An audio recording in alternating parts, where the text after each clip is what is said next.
যে আমি হেফাজত ইসলাম করি। কারণ হেফাজত ইসলাম কোনো রাজনৈতিক দল নয়, এটি একটি ইসলামী সংগঠন যারা ইসলামের ঝান্ডাটাকে ঊর্ধ্বমুখী ধরে রেখেছে। আমি একজন মুসলমান, সেই হিসাবে আমি এই ভাবধারায় বিশ্বাসী এবং যখন 13 সালের শাপলা চত্বরে হেফাজত ইসলামের সমাবেশ ছিল, সেই সমাবেশে যাওয়ার জন্য যখন লক্ষ লক্ষ মানুষ এই পথ দিয়ে যাচ্ছিল, তখন আমি এই ডাচ বাংলা ব্যাংকের সামনে অনেকগুলো ড্রাম শরবত বানিয়ে এবং অন্যান্য শুকনো খাবার নিয়ে আমি তাদের মধ্যে বিতরণ করেছিলাম এবং পরবর্তীতে একটা ট্রাকে উঠিয়ে শরবতের ড্রাম, সেই ট্রাক আমি যাত্রাবাড়ি পর্যন্ত নিয়ে গিয়েছি এবং যারা সেদিন শাপলা চত্বরের দিকে যাচ্ছিল তাদেরকে একটু তৃষ্ণা মেটানোর চেষ্টা করেছিলাম। এটা কি আমার কোনো অপরাধ ছিল?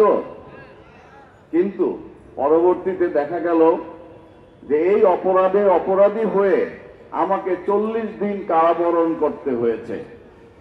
এই অপরাধে অপরাধী হয়ে আমাকে 10টি মামলা খেতে হয়েছে এবং সেই মামলা এখনো চলমান।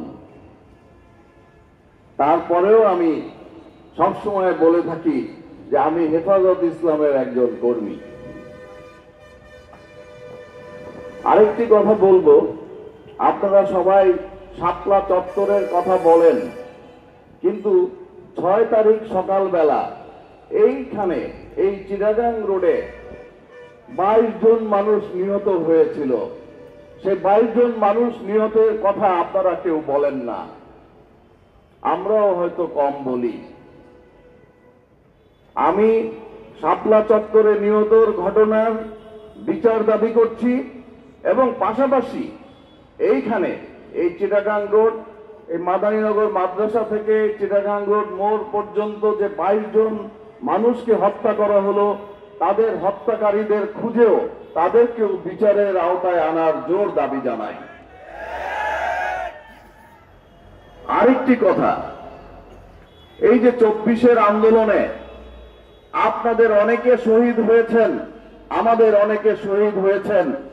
সবাই যাত্রাবাড়ির শহীদের কথা বলে কিংবা ঢাকার অন্যান্য প্রান্তরের শহীদদের কথা বলে, সকল শহীদদের মর্যাদাই আমাদের কাছে সমান।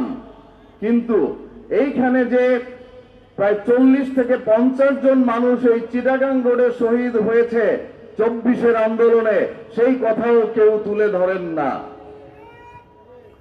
এই 40 থেকে 50 জন মানুষকে যে এখানে শাহাদত বরণ করতে হলো, এই শাহাদতকারী ভাইদের জন্য আমরা সর্বোচ্চ, যারা এই শহীদ করেছেন আমাদের ভাইদেরকে, তাদের হত্যার বিচার দাবি করছি এবং তাদের হত্যাকারীদেরও খুঁজে বের করে আইনের আওতায় আনার জোর দাবি জানাচ্ছি।